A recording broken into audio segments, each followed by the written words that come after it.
Hi there, yoga friends. Welcome. I'm Jen. The purpose of this channel is to share the beauty of yoga to help you manage chronic pain, anxiety, and depression. Today's class is a part of a series, the Yoga Help series. We're going to focus on Setu Bandhasana Sarvangasana, better known as the bridge or full upturn bow, Udvadanurasana. If today is your first time with us, please remember to subscribe and click the bell so that you don't miss out on any further videos. Let's get started. The bridge is a beautiful posture to help open the back and elongate the spine, as well as engage the muscles of the legs, glutes, and abdominals. It'll also give you a stretch here for the shoulders as well as the neck. So if you're having any physical issues with this, you really have to pay attention to what your body's telling you and to make the appropriate adjustments. Only you can know how you feel in your body. Now the bridge is always done from the floor. So we're going to come onto our backs. We're going to lay down. So the typical setup here to come into a bridge is to have the heels here underneath the knees, the toes pointing forward and feet hip distance apart. I always like to start with my hands here on the floor, pressing down next to the hips. Now, just as a note here as we get started, that maybe the bridge isn't appropriate for your back just yet. If you have any disc problems or, anything really going on with your lower back or middle spine, then you might want to check out some of the back pain release videos that we've made already to see if those help you. And you may want to just practice those during a yoga flow rather than coming right into a bridge. Now, if you're ready to get into the bridge series, again, we take the alignment, the heels here underneath the knees, the toes pointing forward, hip distance apart, palms to the floor. The navel draws back to the spine here as we move into the first bridge. And we're going to lift the hips up towards the ceiling. So there's this sense of the hips or the sit bones drawing forward as well as the hips lifting up. So we really have the sense of the hips lifting. Now take your focus to your inner thighs. You want to imagine that you're squeezing your thighs towards each other and the knees towards each other without changing the positioning of them, but you feel fully engaged through the legs. Now in first bridge, you have a couple of options with your hands, either allowing your hands to rest here near the hips with the palms facing down. Another variation is take the hands past the head and let the fingertips touch the floor. This can feel quite nice if you're particularly tight through the shoulders. And another variation is to take the hands here to reach up towards the ceiling. We take the palms to touch in a high prayer. Now, oftentimes in this first bridge variation with the hands reaching towards the ceiling, I'll see a lot of students have their hands over their face. And we don't want to have the hands there. We want to have the hands in line with the heart center and a real reaching up through the shoulder joints here, lightness in the shoulders as we press the hips to the ceiling. Let's just take another 2 or 3 breaths here. Draw the knees towards each other.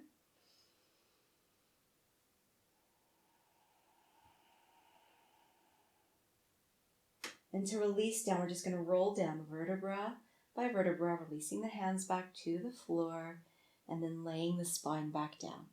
It's always nice to take a break or a pause in between the bridges. So we'll just drop our knees here, right and left. Noticing how that feels for the spine.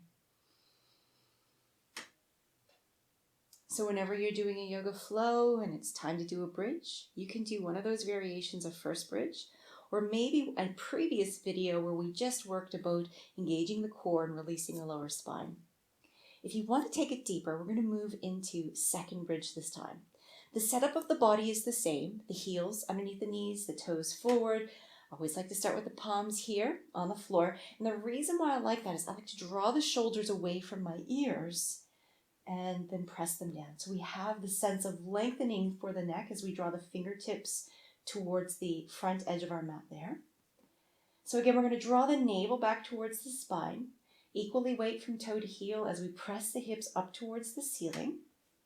And as we move into second bridge, there's a bit of a shuffle that takes place. So we'll shuffle here first to the right, and we slip that left hand underneath the back. So the shoulder blade is moving, the left shoulder blade is moving towards the right. And then we roll slightly to the left, and we're going to shuffle that right hand and the right shoulder towards the left. And then we lower back down even of the body. The hands interlace here, and the forearms and the fingers press towards the floor.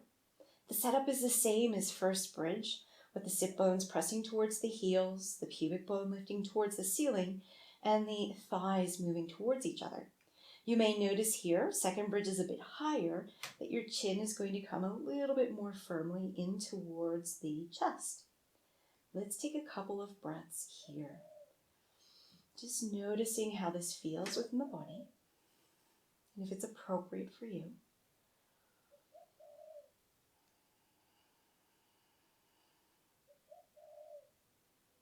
Last breath here. To release, we just take the hands wide, slip the shoulder blades away from each other, and again, roll the spine to the floor. Releasing all effort from the head all the way down to the toes. We glide the knees right and left. Releasing the lower spine. Try not to hug your knees in between bridges here, as we're starting to lengthen through the fronts of the hip flexors and the fronts of the thighs, and that will shorten it. So all of that lengthening that you have achieved might then be negated. Nothing serious though, so if you have, don't worry about it. All right, we move into third bridge. And I have to say now, you have to keep your gaze up towards the ceiling for all of these. So no looking from side to side. You get a lot of that in a yoga class where people are trying to look around and see what other people are doing. Remember, your practice is within. It's an internal practice, always gauging where you're going with how you feel within the body. So the gaze comes to the ceiling, heels underneath the knees, palms pressed to the floor, fingertips reach towards that front edge of the mat, shoulders away from the ears.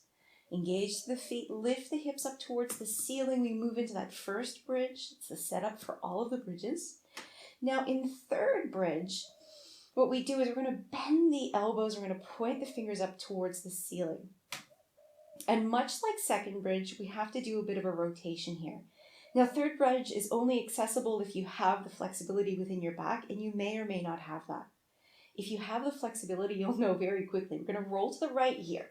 We're going to place the palm of the left hand underneath the left hip with the fingers pointing out of the body. So no fingers underneath the body.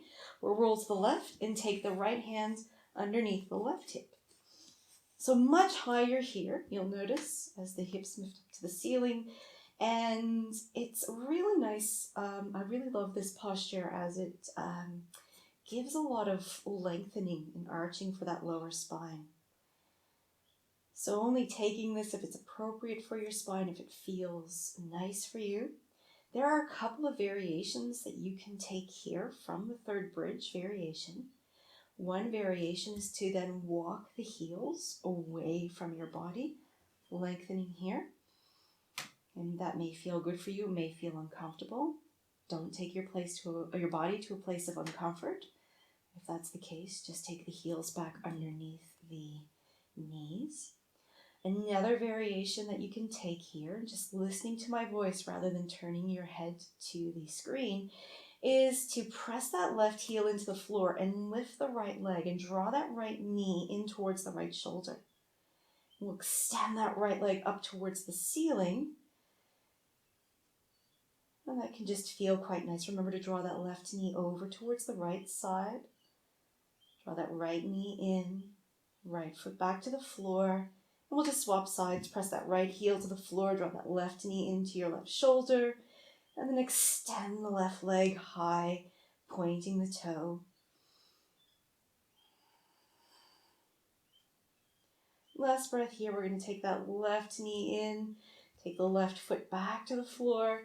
Release the hands. And again, come back down to the mat. All right.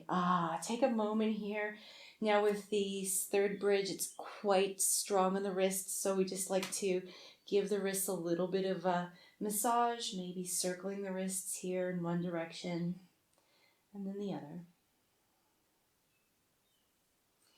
And then we'll take the hands down next to the floor and drop the knees from right to left. Now, we move next into the full upturn bow, Udvadanurasana, which is, the, more advanced posture of these bridges. And you want to be able to make sure that you can master first, second, and third bridge first, because it takes a lot more arching through the spine. And if you've had difficulty with those, then I wouldn't advise the full upturn bow. The other thing too with the full upturn bow is that can be quite strong for your shoulders. So if you have any shoulder issues, it might be one to avoid. To set up for the full bow, I would like for you just to watch me, and then maybe we'll come into it 2 times today. The second time we'll do it together. But for this first one, again, just watch the heels here underneath the knees, the gaze to the ceiling. The hands come and they tuck underneath the shoulders. And you sort of draw your elbows towards each other. The navel draws back towards the spine, and we're just going to lift the hips here into that first bridge variation. It's very important that you can be here first. And then we press down through the palms and lift the body up and off the floor. Now, notice I didn't rest the crown of my head on the floor. I know that there's a lot of different yoga sequences out there, or teachers that will teach you to put pressure on the crown of the head. I don't think that that's great for your neck, so I don't advise you to do that. Now, this is how you come up into the full upturn bow. Now, to release, it's just as important not to put pressure on the crown of the head. We draw the elbows in towards each other, we tuck the chin to the sternum, and then we just lay the body back down to the floor. Again, that can be strong on the wrists, so always give your wrists a little circle, right and left. All right, so repeat first, second, or third bridge, and if you're interested, let's go through Udvadanurasana together. Let's set up. Heels underneath the knees, navel gently towards the spine, fingers draw towards that front edge of your mat. From here, let's take a breath in, and we're going to press the hips up towards the ceiling. We hold this first bridge variation. The hands come back now. We're tucking the fingertips underneath the shoulders. The elbows draw towards each other. Feel that strength through the front of the belly. We'll take another deep breath in, and as we take that breath in, we're going to press down through the palms and lift the torso. We're going to squeeze the elbows towards each other. We're going to draw the heart center towards the back edge of the mat. The hips high, draw the knees in towards each other. So one of my favorite postures for bringing a stretch to the spine. We'll just take one more breath here. And remember to release. We're going to bring the chin towards the sternum, draw the elbows towards each other as we lower down, roll the spine to the floor, release the hands, circling the wrists. And now that we're done the bridges, we're going to hug the knees into our chest here. Hands around the knees, and we're just going to gently circle the knees in one direction. And then the other.